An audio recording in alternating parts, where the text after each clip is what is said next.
The Skyhunter arrived. The wings are drooping right now. There's actually a plywood piece needs to go in the top here, and then the wings will raise up and go together instead of drooping like they are right now. There's two tail booms that come back from the main, from the main wings.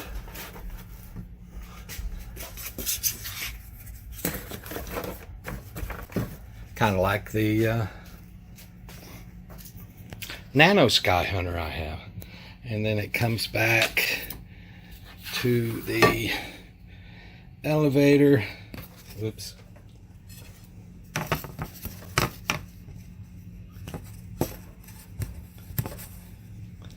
Elevator, which would be back there someplace. And then the two rudder go on each side straight up. Another one over here.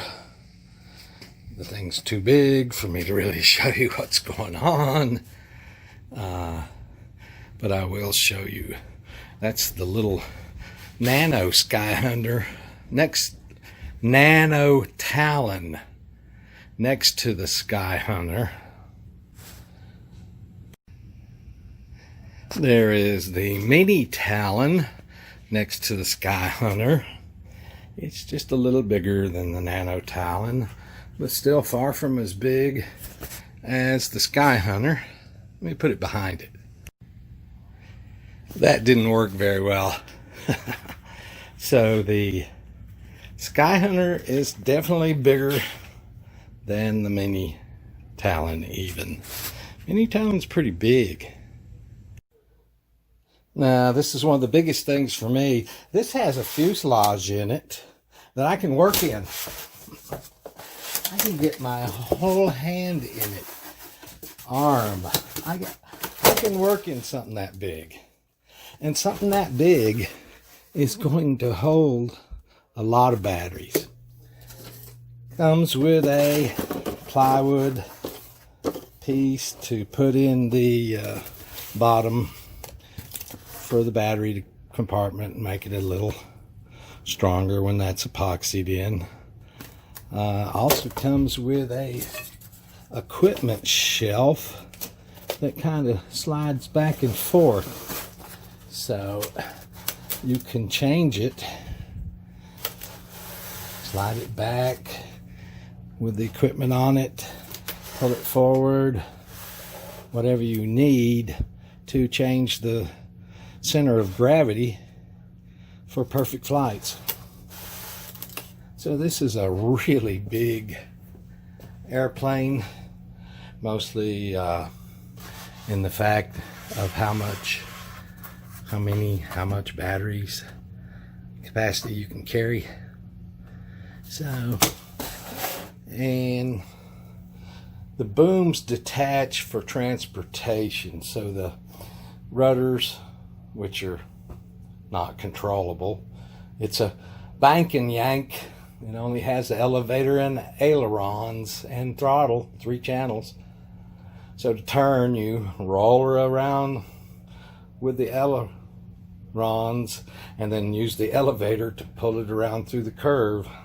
And you don't have rudder control to hold the tail up in a turn for a coordinated turn, but that's the way a lot of RC models are.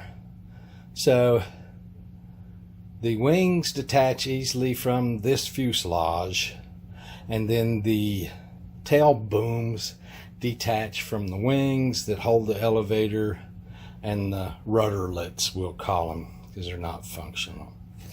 Got a place right here in the side that you can cut out, hinge down at the bottom or top, and put some magnets on it to hold it closed, and you can have that as a way to get into the electronics after this is all glued together. There is a place right here for hand launching this airplane, which is going to be interesting with that big 12-inch prop on the back, so we'll see how that works out. Got nice airflow out.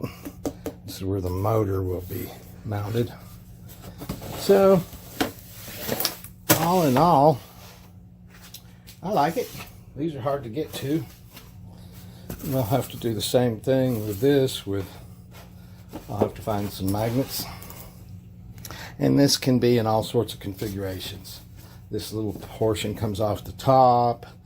Then camera gear can be mounted here. Video transmitters up here. I don't think it should be flown like that. So at least this much should be put on. Not really sure I'll ever use this much, but it would be much more aerodynamic. Just depends on how it goes together. We'll see. So, I think there's nothing else on order. I have nothing else currently in shipment. Oh no. I ordered that other Skyhunter 2 days ago when the guy refunded this one. I'm going to have to get with the guy in China and say, oh, your model did arrive on the 82nd day. But the other one that I ordered from USA Banggood is supposed to be here in 40 days. I'll have to see if I keep them both or not. These things are so hard to get a hold of that probably I can sell the one from USA Banggood on eBay for 50% profit. Who knows? We'll see. Let's just try to explain this just a little better, because this thing's just too big to hardly explain how this all works. So there's the Skyhunter, the white fuselage and wing in the back, and that's the Nano Skyhunter, the black model in the front. It's a little racing wing. And this is what I'm talking about, the two booms coming back from the main wing. And then these rudderlets these are not functional as control surfaces. There's one servo back here, and that does the elevator. Again, this rudderlet, there's no control whatsoever there. You have ailerons on each wing for a roll. And this is the roll axis. This is pitch, and this would be yaw if it had rudders. It doesn't have rudders. So to turn this thing, you would bank it over with the ailerons and then pull up on the elevator, and it pulls it around like this. When you get through with the turn, you just use the ailerons to rock it back down level. What we call a bank and yank. Just two control surfaces for that.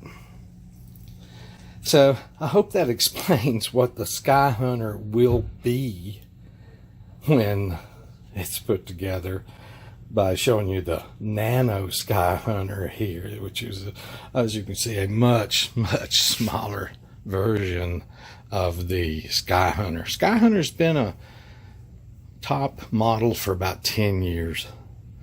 It's cost like $130 on USA Banggood. It's just a really, really capable platform because of its wings, the way they're shaped, and the size of them physically.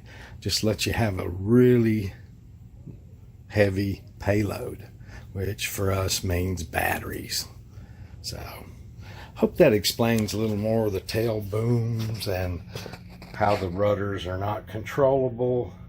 It's just elevators and ailerons. Bank it and yank it.